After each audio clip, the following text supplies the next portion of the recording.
it wasn't like Sir said, revealed at one time, and then it grew through the ages as different parts of the religion were added, and then there were different interpretations, and there are quite a lot of like intersections between Buddhism and Hinduism, and it was like a whole interconnected thing, I guess.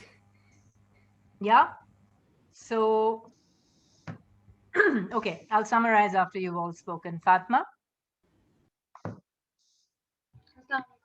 you hear me? Very faintly, beta. Zor se bolo. Is it okay now? Better. Okay. Okay. So what I learned was that Hinduism is a really old religion, and we cannot say anything like this is the definite answer in Hinduism. And the thing that caught my eye was like from the childhood I was taught through media and obviously from my family that Hinduism has this caste system which is really unfair. The four castes we studied. So what I got to know that it really doesn't exist in Hinduism. It's what has been developed over time. So it's more complex and I would say I don't know. It's like really complex and really old religion that doesn't have a definite answer, and that's it. Yeah, true. Very true. Sarim? Yeah, it's actually pretty surprising to find that, like, the thing is, when you think of Hinduism, you think of multiple gods, but the concept of Ishwar that we were taught was something very different. Even the fact that they do not have the devil, this wasn't something I had never imagined, because usually every religion that we come across does have the devil, and it makes you like, and all the text they have so many texts. It was, and two of them are poems, and and the one of, it's a bit complex, even the text in itself, trying to understand the hierarchy and of, and so many, the concept of angels is like similar to Vedas, and the similar to, yeah, Not so Vedas, Devas. Devas, yeah, sorry. Okay, Mariam?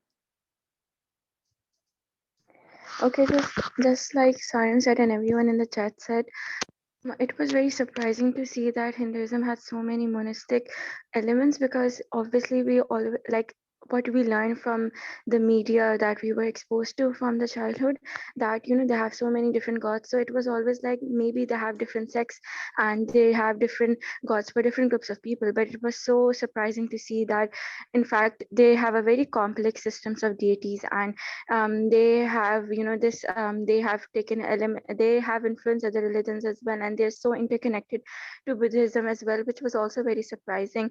So I feel like that we still don't have any definite answer as to if it's a religion, if it's a tradition, because I feel like that it's much more complex and we still are in the learning stage. So it will take us a lot of understanding and more further exposure to actually completely understand what it is, because it's highly complex, contrary to what.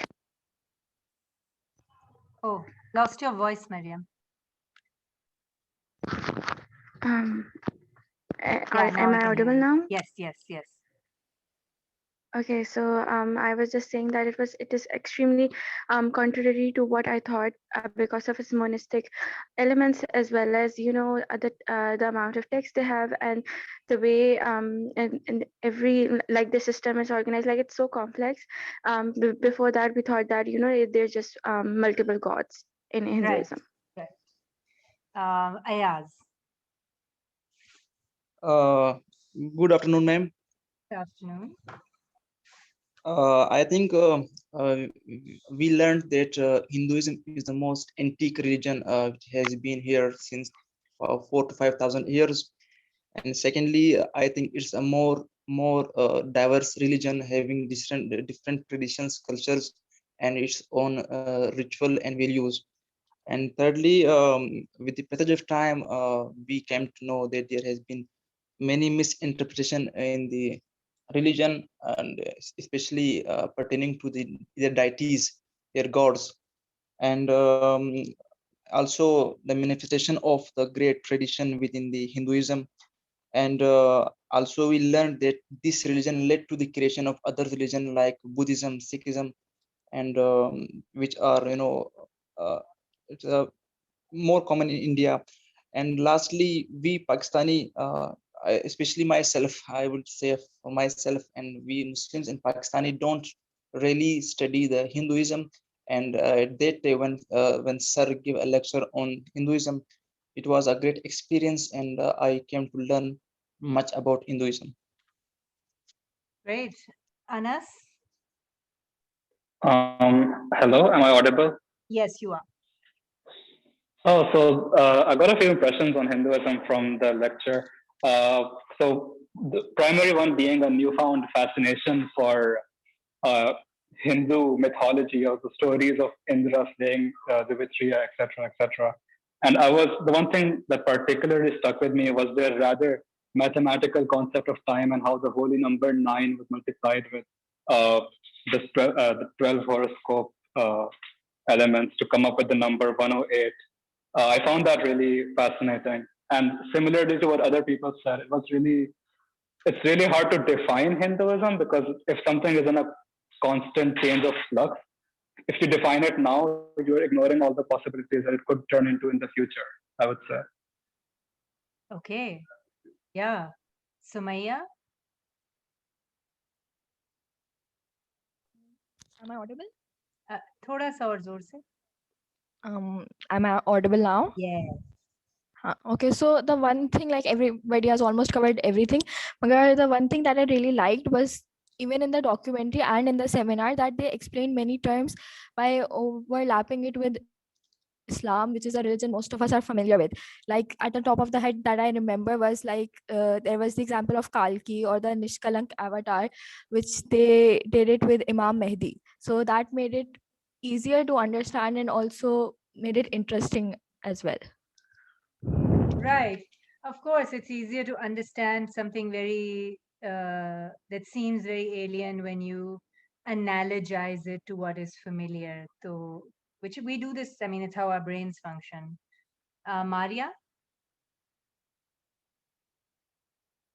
So we live in a country where Hindus are, oppressed and they're a minority. And studying about Hinduism, I think it's very interesting, as well as, I think like schools should have this topic, or children should actually study this so that they, you know, they develop tolerance about different cultures and different religions, so that they can live together. Because in the end, Christians and Hindus, they are oppressed because they are a minority in Pakistan. Yeah. Hamna? Yeah, okay, so two things in particular that I learned after like studying Hinduism was the amount of scriptures and texts that the religion Hinduism has. Like initially, I was just familiar with two of them, which was the Rig Vedas and the Gitas, and through that too even like just through shows and TV shows and dramas. Yeah. And one thing in particular that I really enjoyed was the documentary, and especially the fact that the Hindus, they travel, like they walk for 4 days to perform the pilgrimage at Hinglaj. So that was something that really struck me. It was the Why did it documentary, strike you? because I mean the importance they have for the pilgrimage, like they walk for 4 days just to like perform their pilgrimage. That was something really interesting to know. I didn't know about that, so it was something new for me. Okay. Thanks, Hamna. Jyoti? Hi, Miss. Can you hear me? Yes. Yeah, so what I found very interesting in the lecture was that the different scriptures of Hinduism, how they have evolved through the time, and how only there's not only Bhagavad Gita, which was only known to me. Like I only always thought that there's only Bhagavad Gita, which is one book of Hindu and they have to read this, and they will get all the information from that one single book. So I really found it interesting that how the religious scriptures have evolved and how there are many phases to it, and how actually there's so much more to Hinduism than I actually thought there was. Another thing that I would like to point is that I think everyone should have more interest, like whoever is interested in Hinduism, they should actually research about all the Vedas and all the modern books that they're available, ancient books that they're available. And another thing, that when I watched the documentary, there's just a lot of similarity between the pilgrimage to Inglaj and Hajj. So there's something like I've always heard about Inglaj and I did not know much about it. My family members had gone to Inglaj, but like I didn't know that it's actually very similar to Hajj, and actually is a very holy trip, and every Hindu should do it once in their life if they can. So that was an interesting point for me to know. Yeah, and it raises something that we will be a theme we will continue to explore on how different spiritual traditions have influenced each other in the subcontinent. And really, Islam is no exception. Rehma? Hi, Miss. Can you hear me? Yes. Yeah. Okay. So I just wanted to point out, like for me, during the whole talk on Hinduism the first day, what I found really interesting was, for me personally, what I'd always understood was that, like, obviously in Islam it tells us that all the other major religions basically branched off of what the prophets had been informing, and they kind of got twisted around and they became their own separate religions. And for things like Judaism and Christianity, I understood because they have a very similar outlay, I guess, to what Islam does. And for like the way that Hinduism was always portrayed, like in just our culture and in the media, it never made sense to me how it could have gone like so off. But then during the entire explanation, the only thing I could think of was just how similar it actually really is, and how easy it was then to understand something that we're shown is so different, but it's actually really not. Any particular point that stands out in your memory of the lecture where that happened for you? Even just the point of like the devas, where they're basically they're the same as like the prophet, where like they come down when there's like issues, and then they have to come and they have to lead humanity basically to the right way. Yeah, right. Where are we? Ali, Muhammad Ali. Can you hear me? Ji.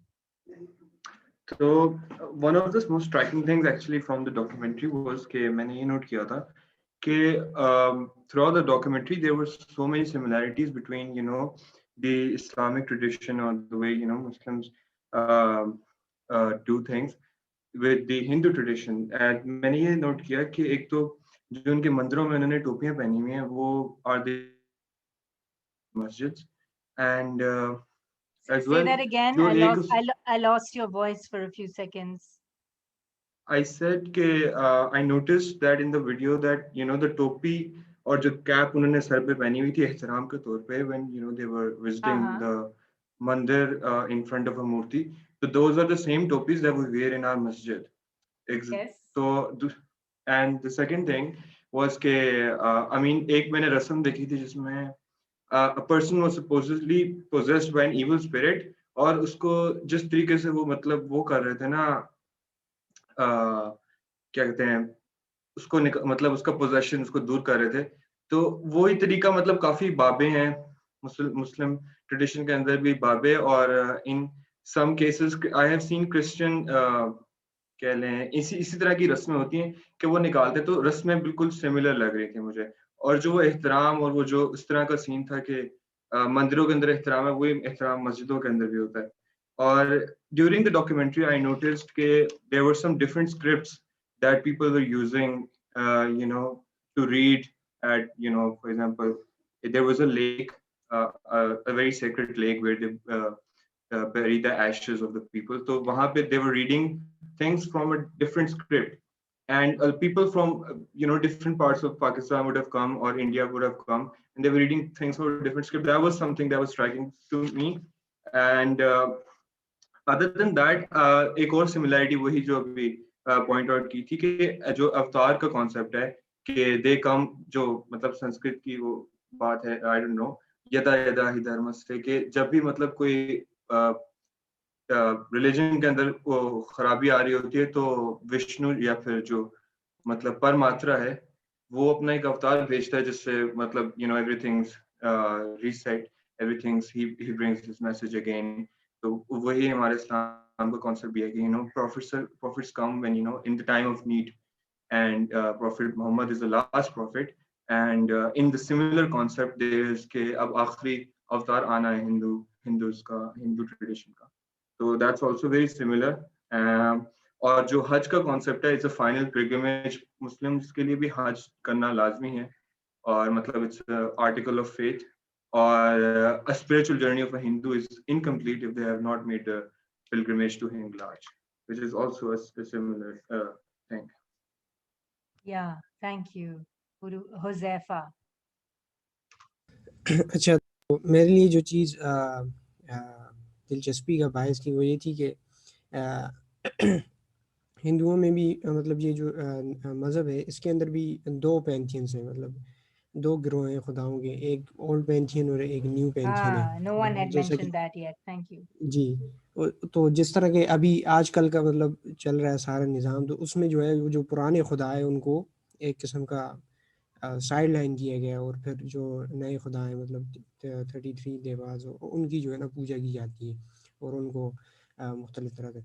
और फिर ये भी है कि जो doctor Hasan Ali Khan ने ये mention किया कि मतलब गुप्ता एम्पायर में जो है ना सबसे पहले आइडल वर्शिपिंग शुरू होगी, बुतों को पूजना शुरू किया गया. इससे पहले जो है इस मज़हब में इस तरह का कोई कॉन्सेप्ट नहीं था कि आप जो है था तो सही, लेकिन इस तरह प्रेवलेंट नहीं था, इस तरह फैला हुआ नहीं था कि आपने जो है ना मूर्ति को पूजना है.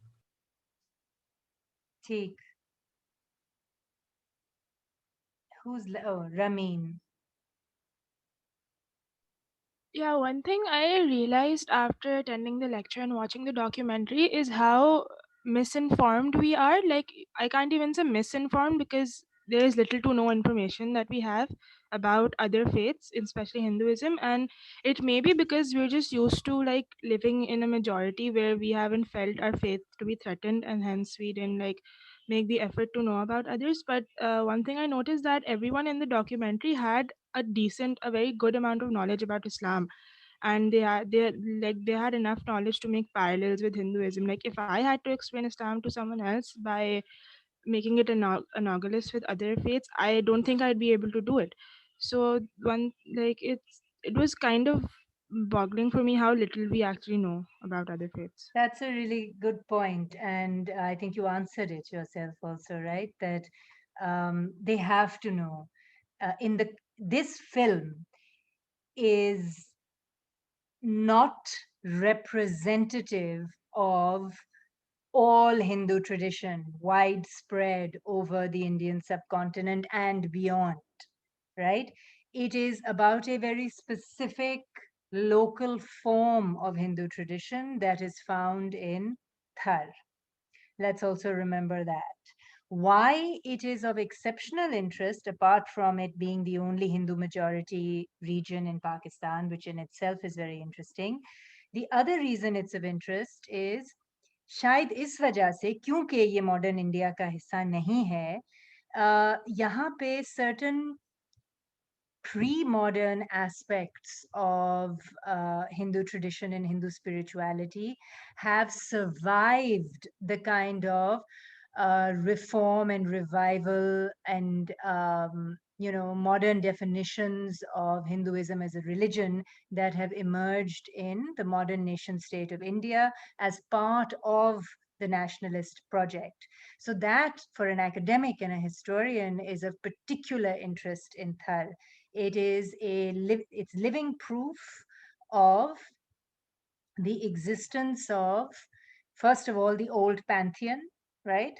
Ishwar is very much a part of everyday belief and spirituality, whereas in the modern nation state of India, the old pantheon and the belief in Ishwar have very much been put into the background. Anyway, I'll carry on with that. Ayaz and Rehma, you still have your hands up. Is there anything you want to add, or are you done? Rehma? Acha, okay, good. All right. So I think, by the way, while I carry on, Fariha, can you do me a favor? Can you just scroll through the chat and see if anybody wrote down anything of a special interest that wasn't mentioned by the people who spoke? And then you can. There are a lot of comments on the chat. Yeah, I know, Okay. but why don't you take a few minutes to go through them and then let me Sure. know if there's something that should be shared widely. Meanwhile, I'm going to carry on. Okay. Okay, sure. All right. Now, all of this brings us to the ultimate question. We've been using the shorthand term. ये मैंने class में भी point जब raise किया था. I'm going to reiterate it now. कि हम जब हिंदुइज्म कहते हैं, ये तो हम अंग्रेजी में कहते हैं. And it's a very modern sort of terminology in order to name a phenomenon, right? A spiritual, cultural phenomenon. However, what it does, this naming and this giving of a single name to a set of connected but diverse traditions, is that it imposes a certain homogeneity on those traditions. And names also force definitions. You name something, then you have to define what it is.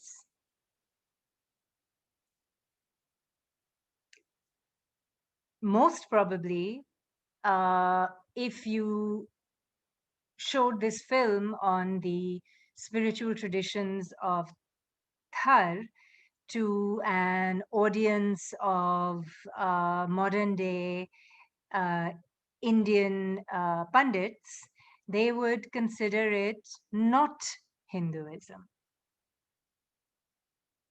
And yet, जो लोग इसको practice कर रहे हैं, they very much feel that they are part of a tradition that traces itself back to the Vedas.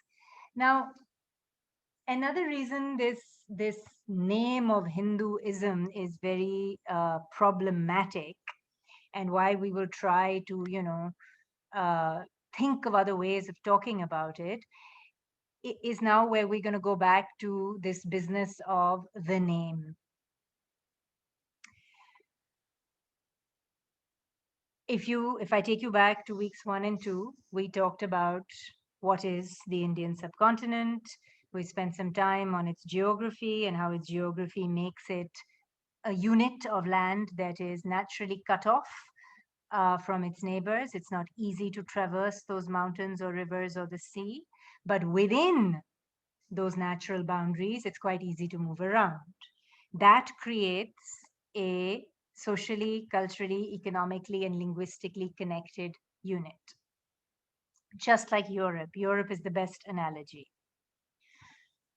अब geographical boundaries जो हैं subcontinent की, वो तो बहुत आसान है, right? They're very fairly clear, except for the riverbeds on the east and the west, which keep shifting. But the term India, or even subcontinent, also refers to a region. That region, or the regional identity of India or South Asia, certainly has a geographic component, but it's not exactly the same as the geographic entity. वो थोड़ा सा shift होता रहता है. It's kind of hard to pin down. For instance, for a large part of history, the name India or Hind or Hindustan, which are really all the same name, only referred to the northern part of the subcontinent, which is very large, and what geographically we will call the Indo-Gangetic Plain, which is this. South of the Vindhya Mountains is and the Dakkan Plateau, in English called the Deccan. See, there it is. You see this Deccan and the Godavari River. This peninsula portion, the conical portion of the subcontinent that goes into the sea, this is considered South India.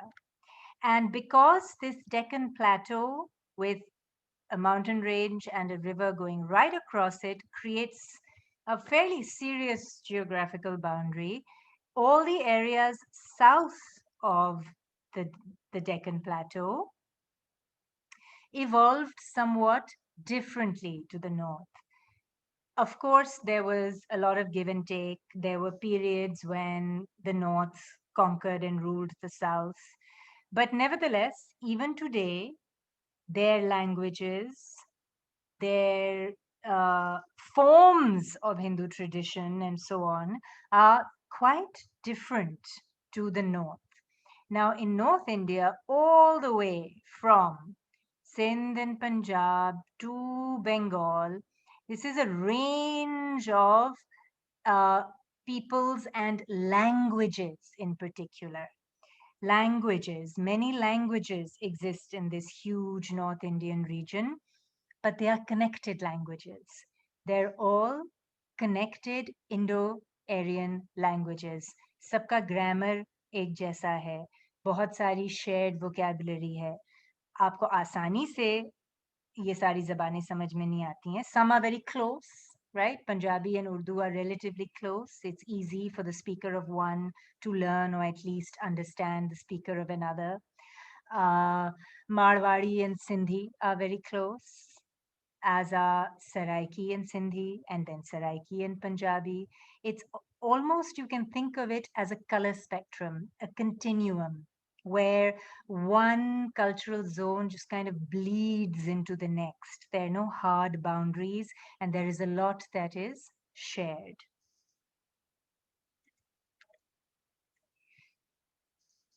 So the oldest recorded name for this region that we have is for this river, the river Sindh or Sindhu. ये लफ्ज आपको वैदिक literature में भी मिलेगा. From the name of this river comes the name of the land, because most people, including the so-called Aryans, came from this northwestern region. Everybody more or less came through Iran and Central Asia. Iran, Afghanistan, and Central Asia into the subcontinent. So what were they crossing? Once they entered the very large area that forms the riverine basins of the Indus River system, people called that region Hind, and everything beyond it was also Hind. Hind kyun? Hind was the ancient Iranian or Persian version of the word Sindhu. उसको वो हिंद कहते थे. और क्योंकि बकिया Asia में या तो Persians का इन्फ्लुएंस था या चाइनीज का, चाइनीज को हम अभी छोड़ देंगे, वो ऊपर नॉर्थ ईस्ट की तरफ है और वहां से कोई खास माइग्रेशन सब कॉन्टिनेंट में नहीं हुई, यहाँ से बहुत हुई. तो यहाँ से जो लोग आते थे, traders and migrants and conquerors, उनको ये दरिया क्रॉस करना पड़ता था और उन्होंने इस पूरे खित्ते को दरिया का नाम दे दिया. The entire region beyond the river Sindh became the land of Hind. So, for the longest time, and I really mean the longest time, until late into the British period, British India is 5 minutes old, right, in historical terms. Proper British rule in India only really dates back to the 19th century, and we are in the 21st century. 200 years, nothing.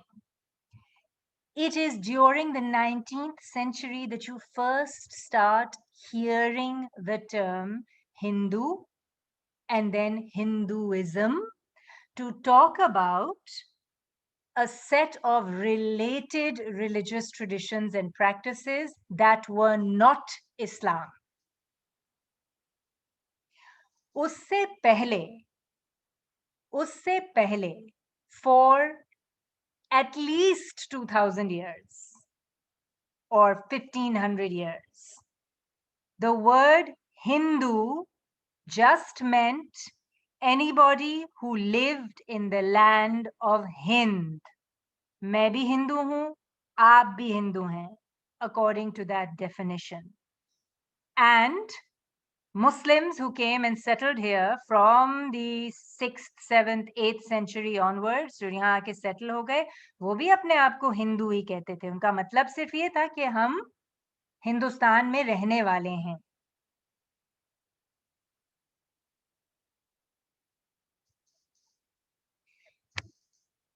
Usually, things are named by outsiders. This is how it's happened in history. This is actually how we get our names too, right? हम पैदा होके अपना नाम खुद तो नहीं रखते ना, कोई और ही रखता है हमारा नाम. तो जगहों के साथ भी कुछ ऐसा ही होता है. It's people coming from somewhere else who need to locate and name a place. And it is those outsiders whose version of the name becomes the often in history, and it certainly happened with Hind, कि जो बाहर वालों ने नाम रखा वही नाम फिर इंटरनेशनली और इंडिया के अंदर कॉमन नाम बन गया इस रीजन का. Traced back to the river Sindhu, which was the barrier that the vast majority of outsiders had crossed to come into India, including the Aryans. There are two other names that you find in Vedic literature and in Puranic literature. Aryavarta, yani ke the land of the Arya or the Aryans, and Bharatavarsha or Bharatavarta, the land of an ancient mythical king who was supposed to be the king of the Aryans, who brought all the Aryans and all of India under one rule. Historically, we know nothing about this figure. He's very much a mythological figure. But again, the idea of India as a common region is associated with him in these ancient Aryan texts. So you get Aryavarta, Bharatavarsha, or Sat, the word Hind is also gaining currency. Eventually, though, around the turn of the millennium, going from BC to CE, you really are only hearing the term Hind and Hindustan baad mein hota hai, but Hind. Around the 3rd century BC, anybody know what happened? There were like 2-3 really major things that happened in that period. I'm also going to show you in a minute, but is there anyone who knows?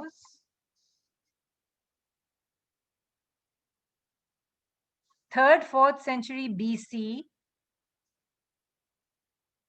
in Indian history is really important period for two particular men, actually.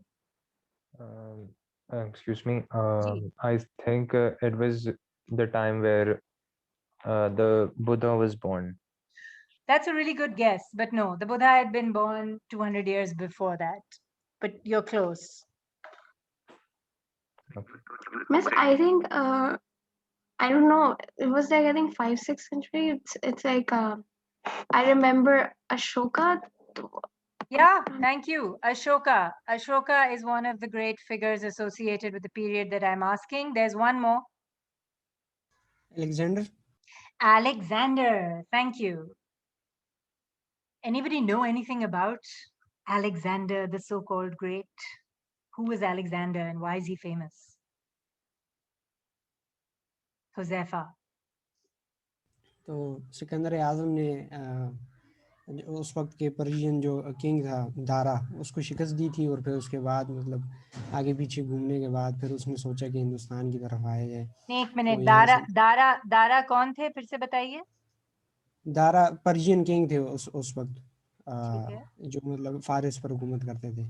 उनको कत्ल करने के बाद फिर उसने सोचा कि चलो ठीक है, इंडिया की तरफ आया जाता है। तो इंडिया में ये टेक्सला तक आया था, लेकिन उसके आगे नहीं गया, फिर वहाँ से वापस चला गया। लेकिन कुछ ग्रीक ऐसे थे जो वहीं पर छोड़ गया, मतलब हुक्मरानी के लिए, तो उनकी औलादें फिर जो है ना बाद में हुक्मरानी करती रही आगे पीछे। Correct. Anyone else want to add to this? Ji, Faizan. Alexander conquered half the world that I know about. He was a Greek who conquered half. What's half the world? Persia and the Egypt side, but he couldn't conquer he thought about conquering the Arab side, but he wasn't able to because he fell ill or some kind of disaster came onto him. That's what I heard. Sure. You can answer your own question if you stop and think for a minute that in Alexander's time, what was the known world? What was the known world? Anyone? It was dominated by the Persians at that time. Europe, At that time, Asia, and North Africa. Right? They didn't know nothing about the Americas yet. They didn't know anything about Australia. They knew very little about Southeast Asia, which is Malaysia, Indonesia. So Asia, Europe, and North Africa, which were all connected regions, right? This was the known world. And yes, Alexander conquered half the known world. Yamna?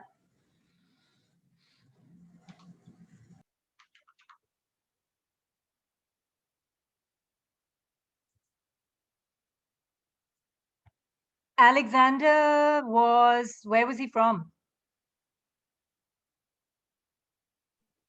Greece. Yeah. Josefa? Macedonia. Macedonia kahan hai bhai? It's north of Greece, northeast of Greece. But yeah. And what language do you think Alexander spoke?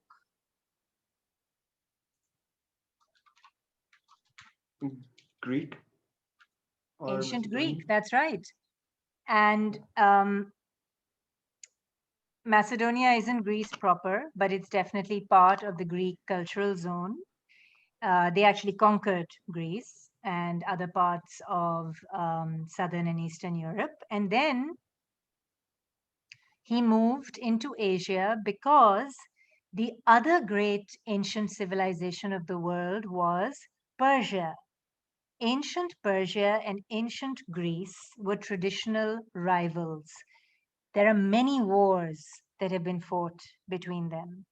And because the Greeks composed and wrote a lot, that we know a lot about them, right? They've left a lot of actual textual documentation of their lives and their histories.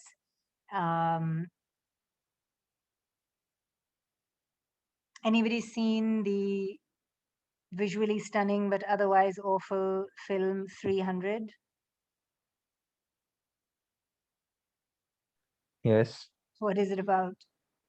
It's about the Spartans, and it was about a time where Greece was divided among itself, and the Persians invaded it. Exactly. Any idea what time period that might have been?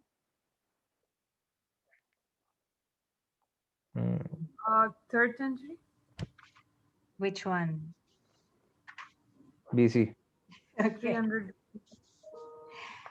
So this has been going on for a while, okay? And they would, because actually Asia and Europe are connected by land, right? Modern day Turkey straddles that divide, and Russia, but Russia tak koi nahi jata tha. It was quite easy to cross back and forth, and the Persians and ancient Greeks had a lot to do with each other. There was a lot of trade, there was a fair amount of intermarriage, and there was a hell of a lot of war. There was also a lot of exchange of ideas, which becomes sort of unavoidable when you are constantly aware of each other, even as enemies and rivals. So when the Greeks actually made it, they had never made it this far into Asia before Alexander.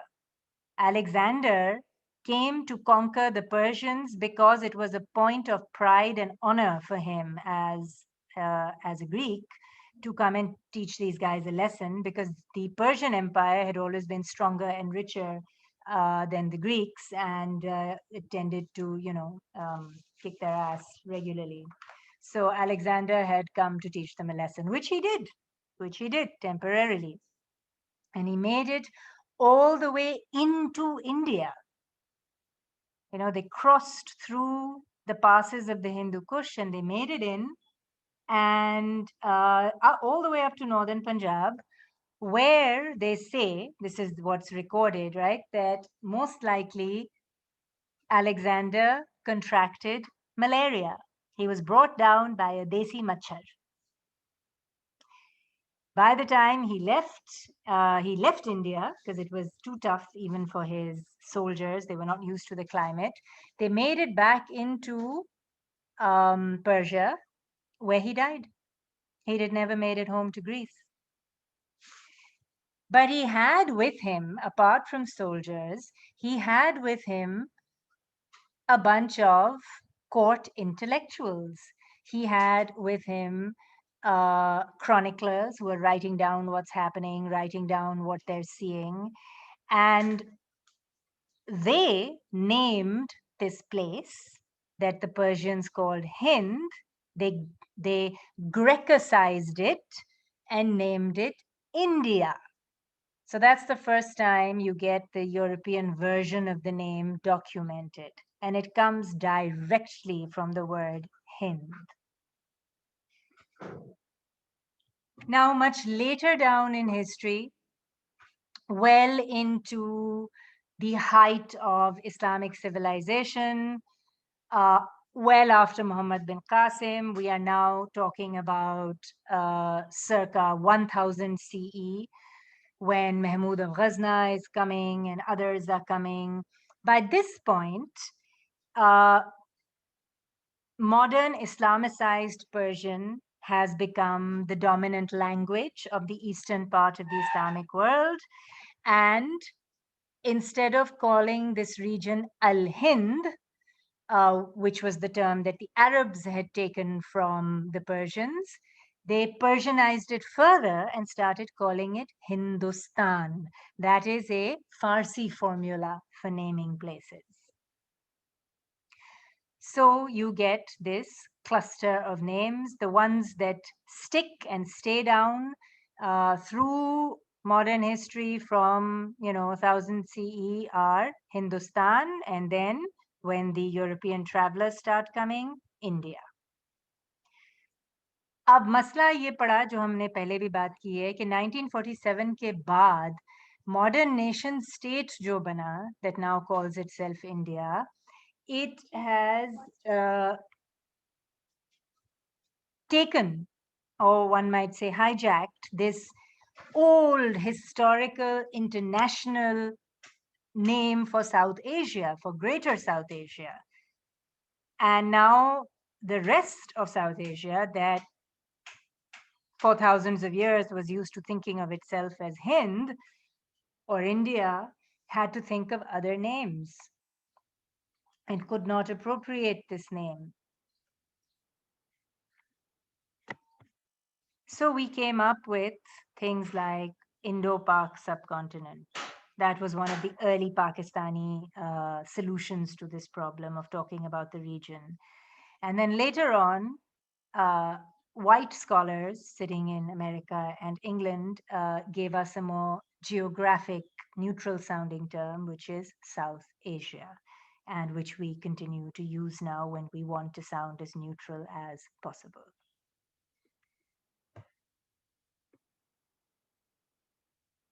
Okay. This was not covered so well in lecture, but it was covered somewhat in your reading. I want to know what you have understood about the term Aryan or Arya. Who were these Aryans?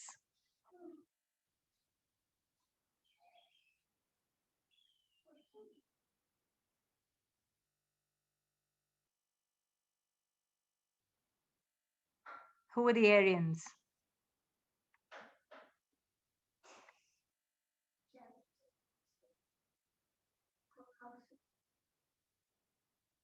Really? Have I put everyone to sleep?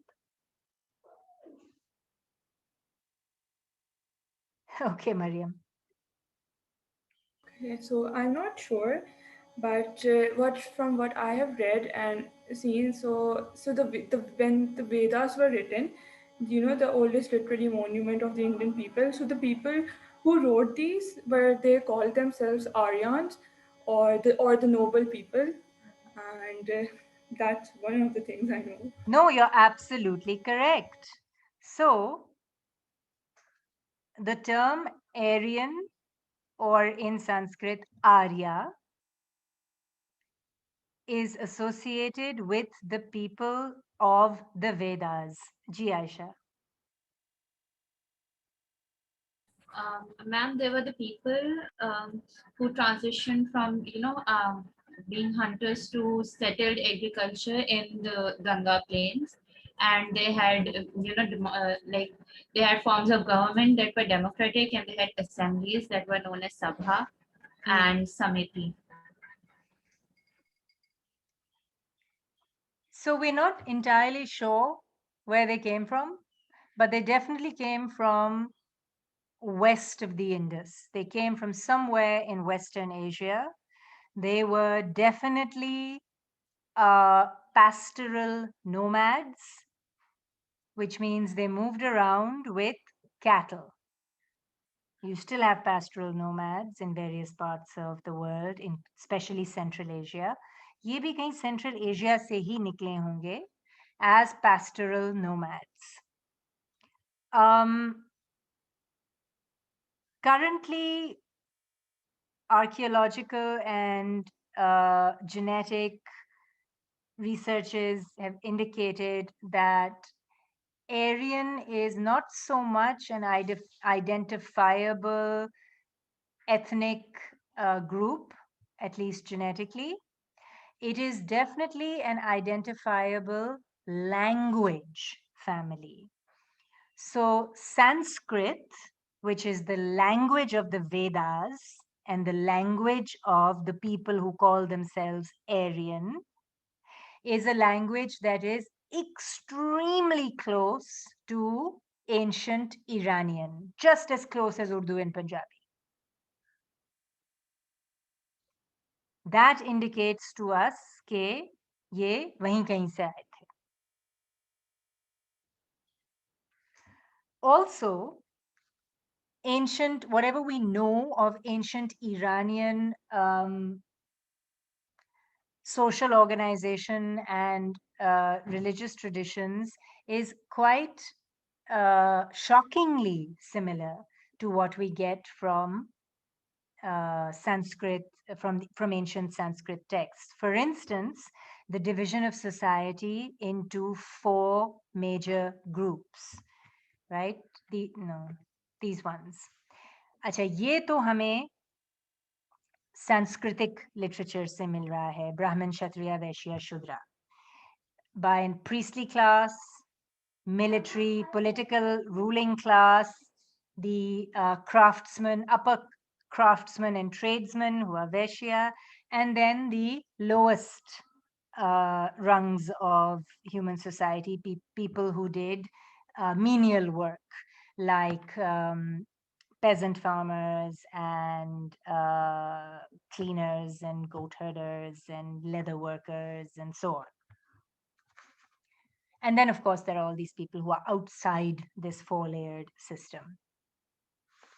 The ancient Iranian society was also divided into exactly these four classes. They just had different names that were in ancient Iranian rather than Sanskrit. So there's a lot of shared origin over there. Then Zoroastrianism came, and reformed Zoroastrianism came and was widespread in the regions of the Persian Empire, and things started to change over there. So ये जो पुराना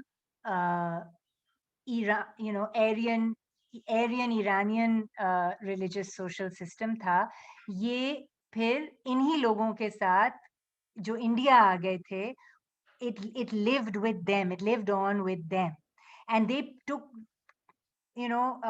seem to have taken a lot of pains to preserve it.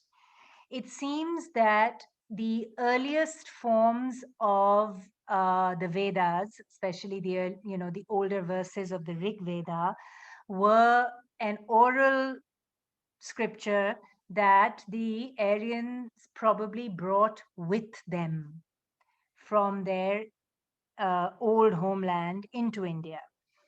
But beyond the oldest verses of the Rig Veda, it seems that everything else was composed after the migrations into India, where there are certainly memories of an older life and an older home, but there's the construction of an entire mythology around how the Aryans have found their true homeland, Aryavarta.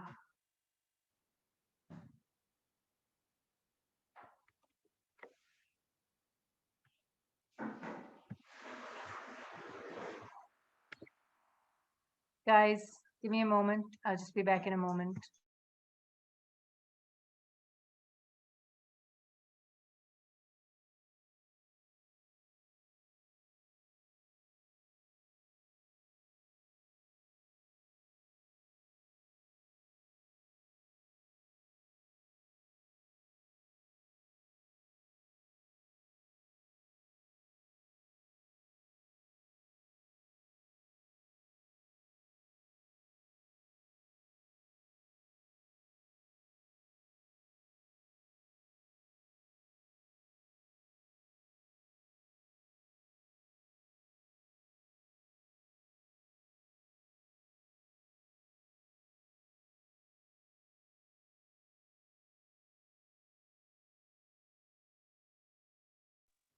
All right.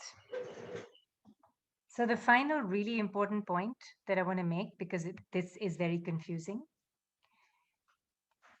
Puranas mein, remember Dr. Hassan talked about the Puranas, which are in fact the last or the most recent of the Vedic Sanskritic texts.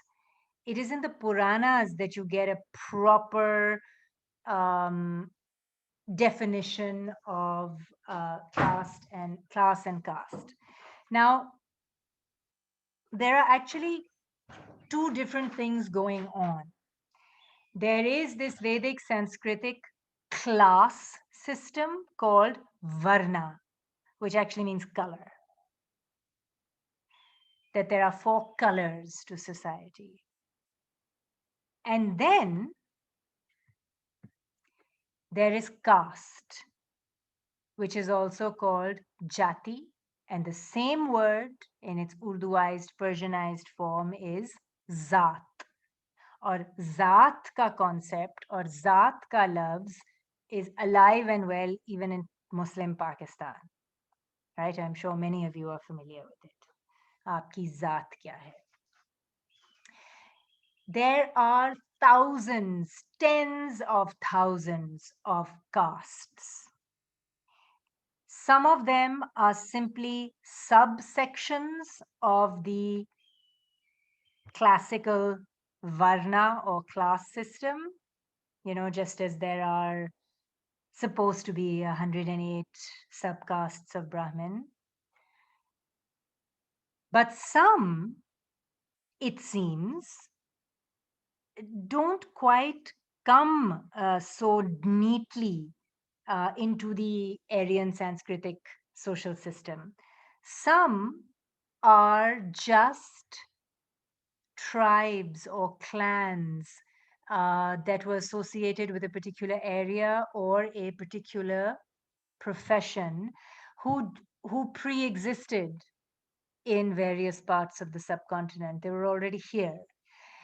They were subsumed at various stages of history into the growing influence of the Aryan Vedic peoples.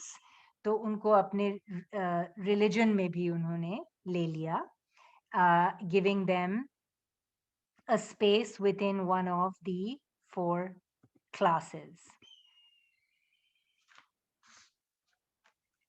Castes continued to grow, castes and sub-subcastes, till quite recently. It's only in modern times, again from the late colonial period onwards, when we enter the modern age and this very modern obsession with naming, documenting, defining, boxing, categorizing, right? This is a very, very modern thing to do, that we need to do. It's part of the modern value system and the modern worldview that was brought to this part of the world by British colonial rulers. So it is only when they sat down to try and name and define and document and list all the many castes in India, जब उनका sir चकरा गया, and they couldn't handle it, so they had to start a process of refining and organizing the castes that they came across into some systematic method of categorization. And it is at that time that you really get the hardening of what today you and I understand as the caste system. This is also the reason that we interchangeably use the word caste for both this Vedic Varna system and for Jati or Zat, although they are in fact two different things that overlap.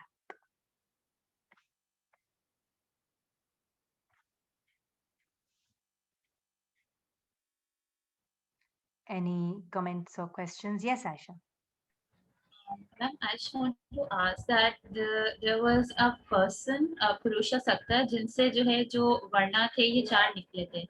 तो हाँ. again you explain कि there are like ये जो वर्णा, it basically means about color. So जो different parts of body हैं, how can they signify color, and like can you just shed some light upon Purusha Sakta, because I really don't know anything. That's okay. So color, don't take it so literally. It's just this idea that society, like a rainbow, is naturally divided into four different kinds of people. Anas?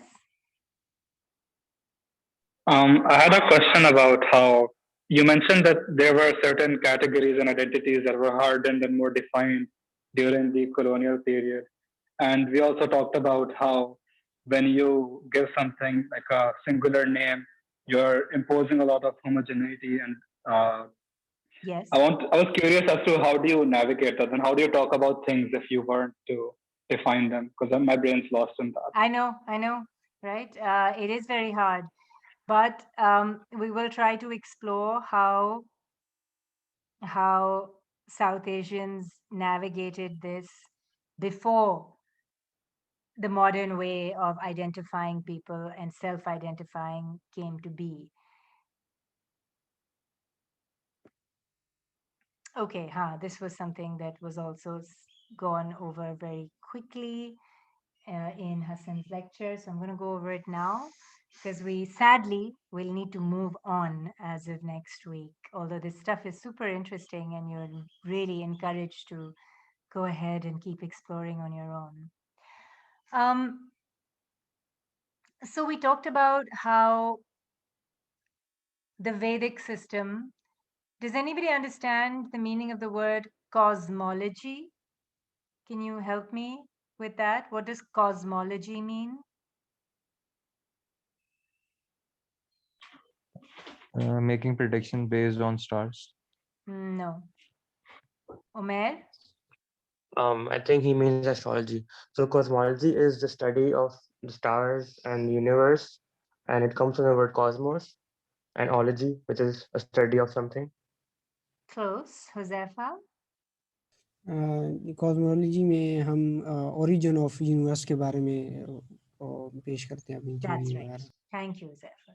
So um, every civilization, every cultural, religious tradition has its own cosmology, which means an understanding of, like, an idea of what is the universe and where did it come from. What is the basic Islamic cosmology? Can someone quickly define it for me?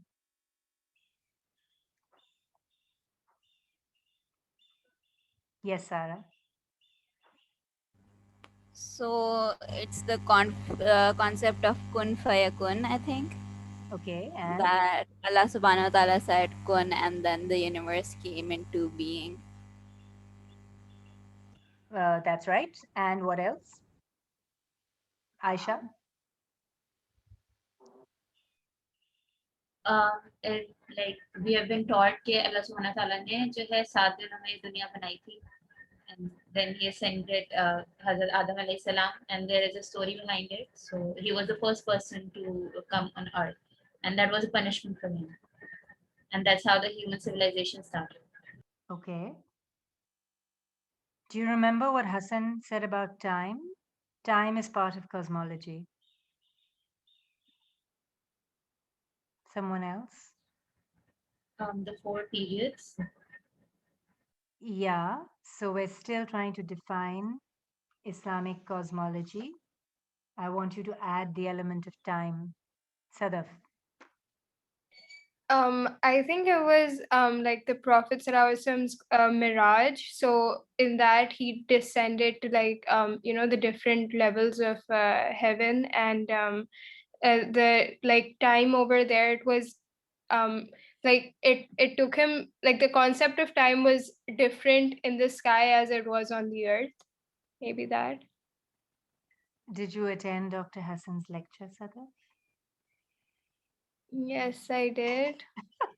You know, what you're saying is not Sorry. wrong. And thank you for bringing up the Miraj, because actually it's a window into Islamic cosmology, that there are layers or levels of the Yes, universe. that's Yeah. what I meant. Okay, Muhammad Ali.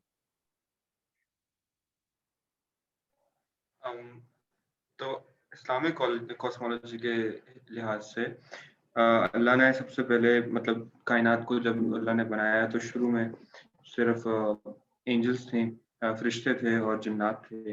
फिर अल्लाह ने क्या कहते हैं जिब्राइल को बोला कि अब मैं अपने दुनिया पे अपने खलीफा मुकर्रर करने लगा हूँ.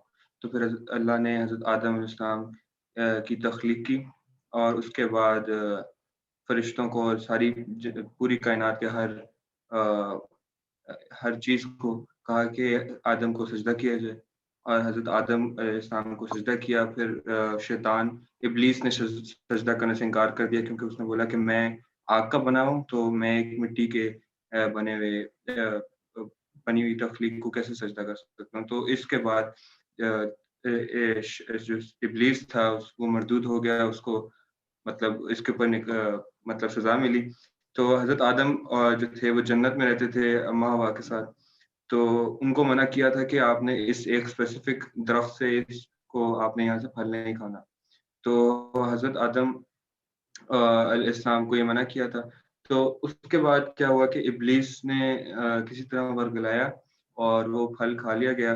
अब मुझे ये नहीं पता कि अम्मा हवा ने खाया था या हजरत आदम ने खाया था. तो जब ये फल खा लिया तो उसके बाद अल्लाह ने उन दोनों को क्या कहते हैं इस जमीन पे भेज दिया, अर्थ पे भेज दिया as a punishment. I don't know इस punishment का लफ्ज Can't hear you, Ali. Anyway, you all know that story. What I'm trying to get at or remind you is that in Islamic cosmology, which is, of course, very similar to all other Abrahamic cosmologies, time is linear. It proceeds in a line. There's a beginning and there's an end.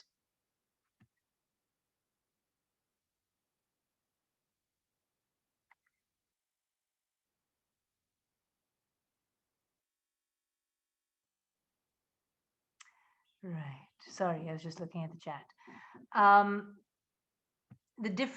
The main difference to take home and remember is कि Judaism, Christianity और Islam का जो concept है time का, that's a straight line. It's just proceeding.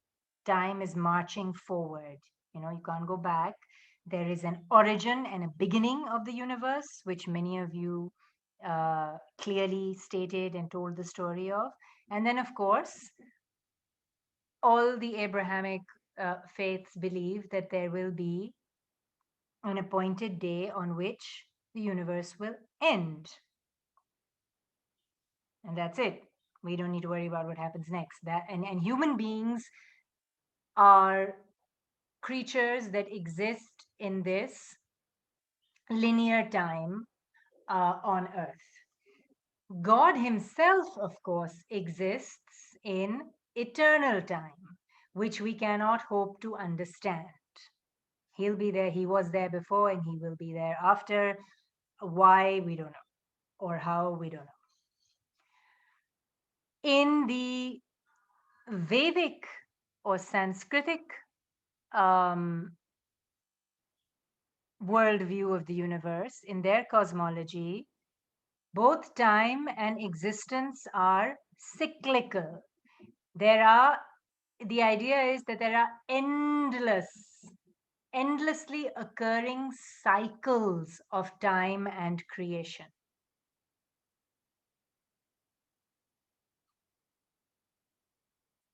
Yes, there is certainly an origin mythology with Ishvar and Shakti, but there's no very clear apocalypse or judgment day mythology.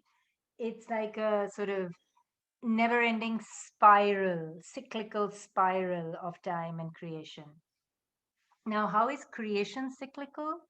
Creation is cyclical because of the three big gods, right? The triumvirate. I think I hope I have them here. Yes. Does anyone know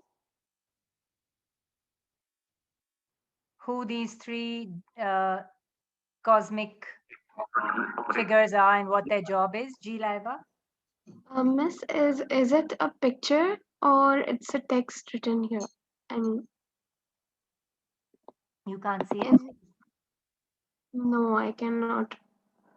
It's text. Jyoti. Miss, these are the avatars. No, they're not.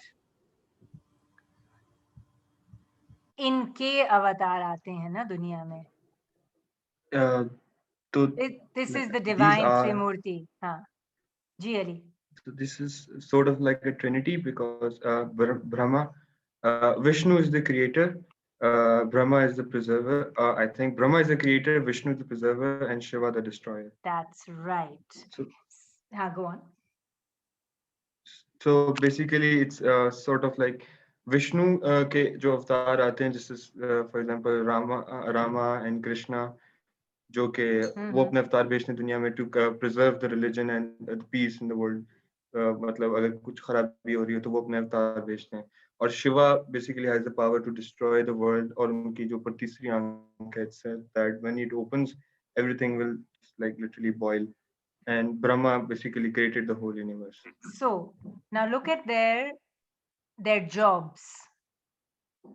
Their jobs are such that you can see the cycle and how time is cyclical. Brahma will create, Vishnu will sustain, maintain, nurture, and then Shiva will destroy.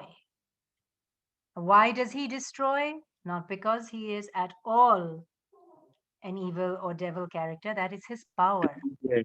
He destroys the universe in order for it to be rebuilt and reborn.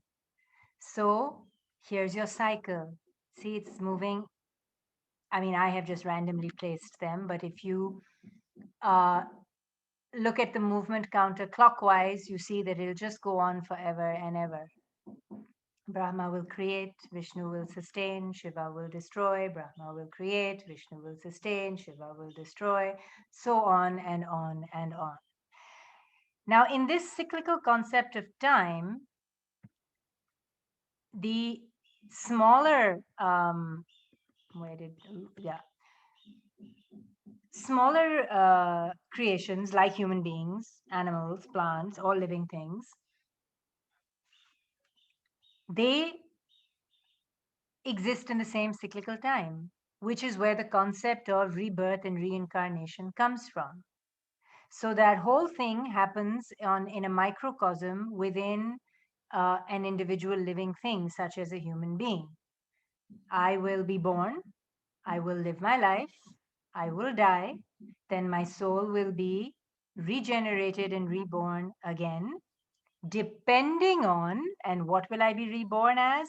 That depends on how well I lived my previous life, right? So here is the concept of karam or karma, which is similar to the Abrahamic concept of accountability. हमारे यहाँ तो time is, in the Abrahamic version, time is linear, right? So based on what you did in your life, you will go to either heaven or hell, or be forgiven for some sins and go to heaven. Here, you are accountable, and the universe holds you accountable by bringing you back into existence in some lesser form. So let's say you'd been, born a Brahmin Pandit, but you were just absolutely horrible person who did lots of terrible things. Then in your next life, you can be expected to be born a cockroach.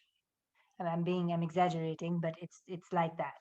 And this would go on and on and on until you lived a life that was so good and so wise that the universe and the energy of the universe, Shakti, allows you to be released from this constant cycle of rebirth. Why is this a problem? Why do they consider the cycle of rebirth, like if it goes on for too long, why does that become a form of suffering? It becomes a form of suffering because you have to then keep performing, right? It's always like, oh my God, there's yet another exam coming up. You're never done.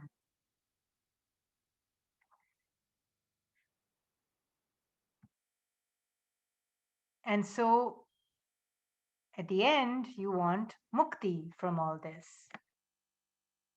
Now, remember, Hassan said that in the more ancient Sanskritic texts, there is no real fleshed out definition of mukti, that it comes in the later texts. Vedas mein to nahi hai.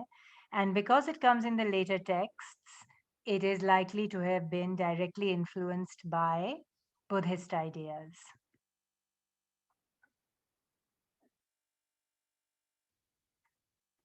And all I want to take you to now, since we're out of time, is this and this. Okay. And you already have these slides, huh? They're quite self-explanatory. In the Buddhist and Jain spiritual traditions, which emerged out of the Vedic tradition, right? They emerged out of the Vedic tradition. So they more or less share the same cosmology, yani ki the same idea about how the universe works. They believe in cyclical time, they believe in karma, and because they believed in karma, they worked out this idea of release from karma, which they call nirvana, and in modern Hinduism is called mukti. Both mean the same thing, freedom or release.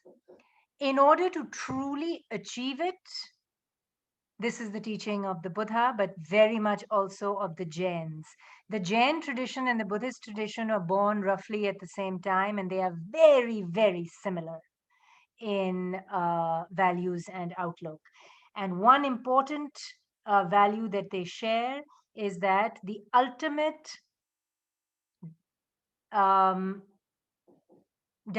directing force of life needs to be the principle of ahimsa or non-violence. If you truly practice non-violence towards all living things, you will be able to lead an exemplary life, a good life, and achieve mukti or nirvana.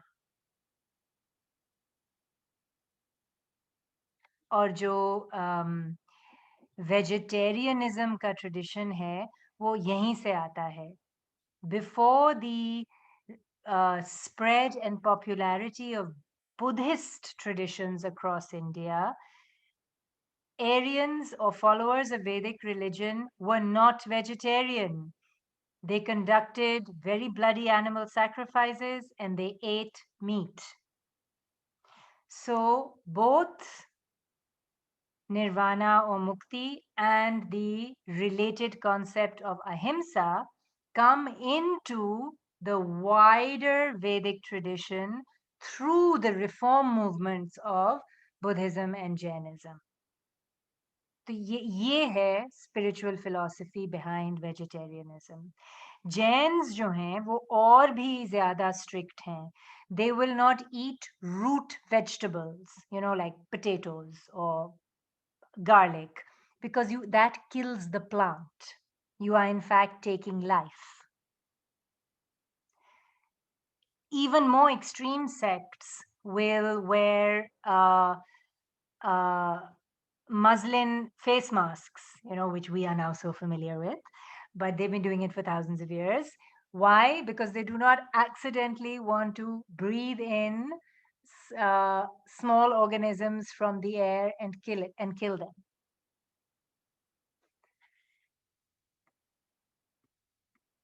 So this last, I think it's the last slide and you all have it, shows you how connected and different the Buddhist and Jain reform movements are from older Vedic religion. Commonality ye hai, they believe in the same mechanistic universe, so it's not a universe that is the Abrahamic universe is entirely animated and controlled and run by an omnipotent God. The Indic or Sanskritic universe is mechanistic, वो खुद ही चलती है, and various forces make that machine run, and each force has its own job. It is a cog in the machine, and that cog in the machine, which has a certain job of keeping the universe going, is given the name of a god, right? That's who the gods of their pantheon are. The things or forces of the universe that keep the universe going. So the sun, the stars, water, air, so on and so forth. They all have turned into anthropomorphized gods. The concept of reincarnation is common. The concept, therefore, of karma is common. The really important divergence is that Buddhism and Jainism were violently, strongly, emphatically critical of and caste and class. They rejected it completely.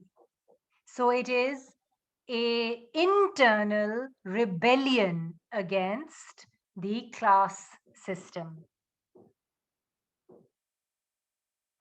कि होनी ही नहीं चाहिए. That in fact, if one believes in ahimsa, that doctrine extends to love and respect for all living things also. And so you cannot unfairly distinguish amongst people on the basis of what class or caste they were born into.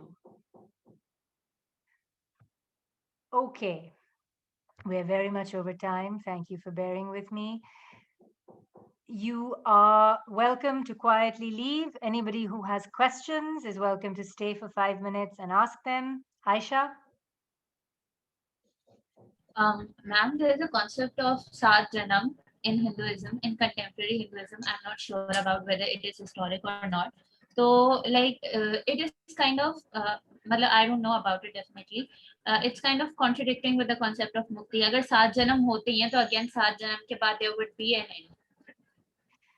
Bhai, it is quite modern. I don't know the exact origin. What I do know that it is that particular concept is only documented in the special prayers and formulas for marriage rites, where two souls are connected to each other for up to 7 lives. And it's entirely possible that at least one of them may go on being reborn after that, but he'll be free of his spouse.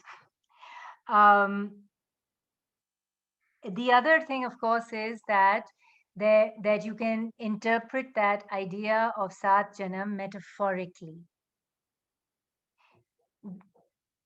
That, you know,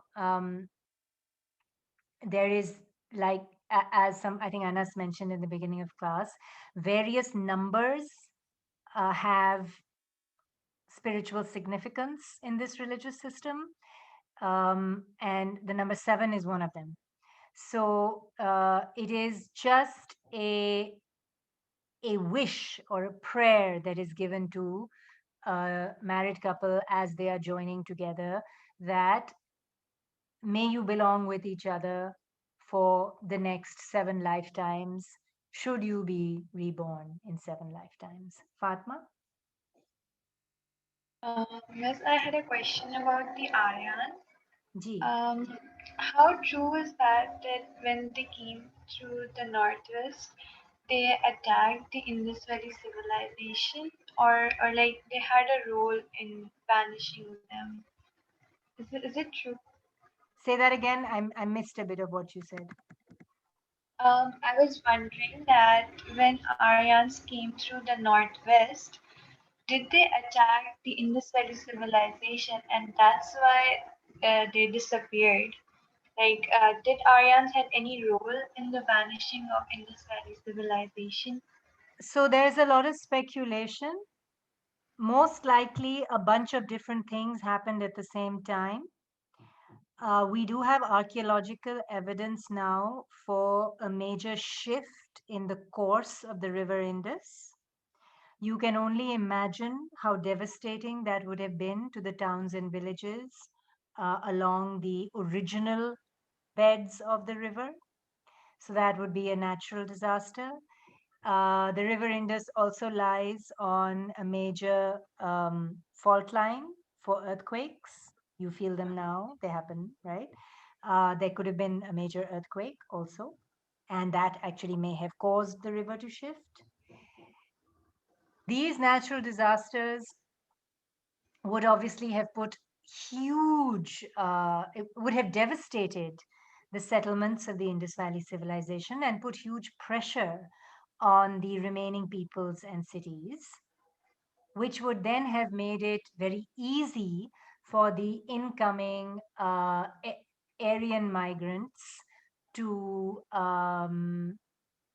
take over those lands.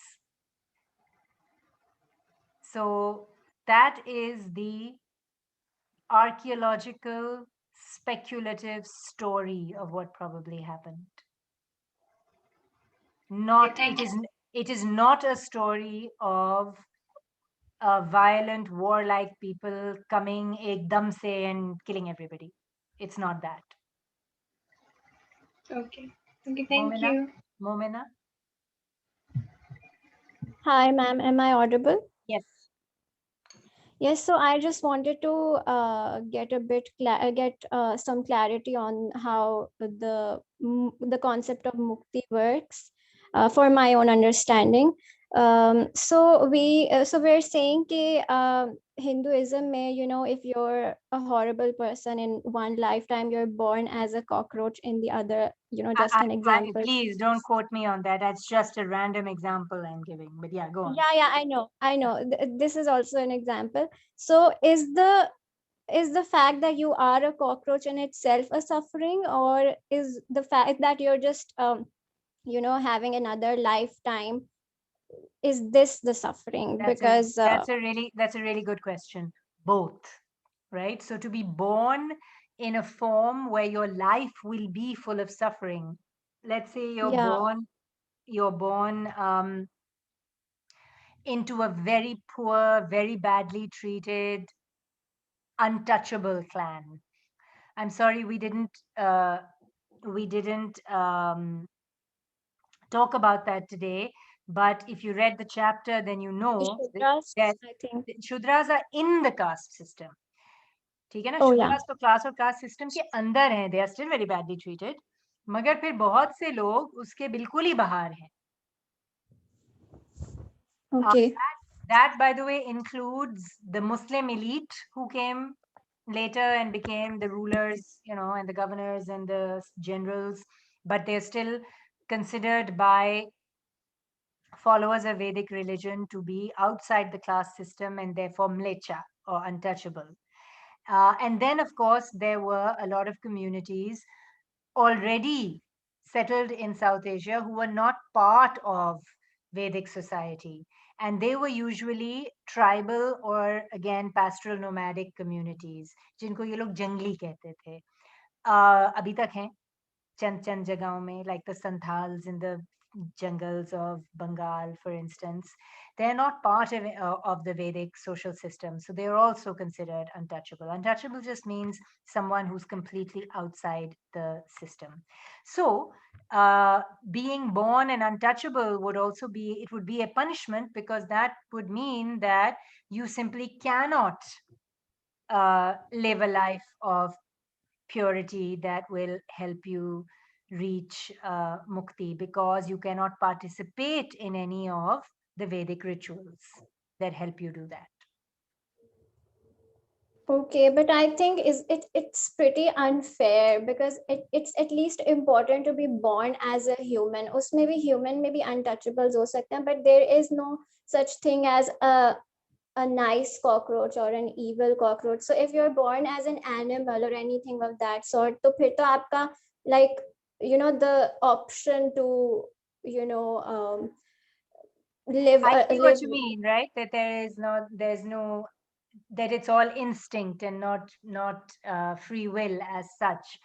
And the answer to that is probably that having lived one life in perhaps a lower animal form uh, would be the punishment itself, and then you would be reborn in Yeah. some human form next Okay, time. I guess that's a pretty intense and severe punishment.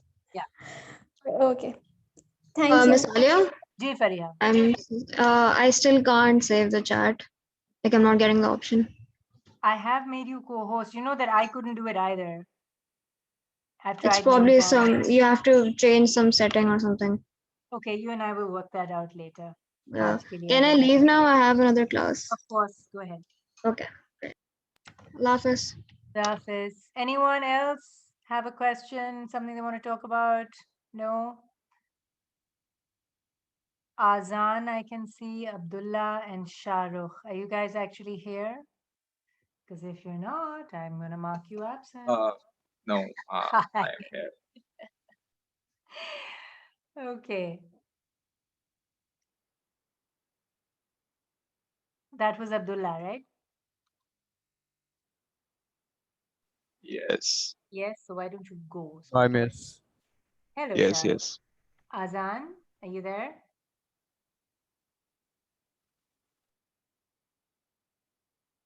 No. Okay. All right. Bye, guys.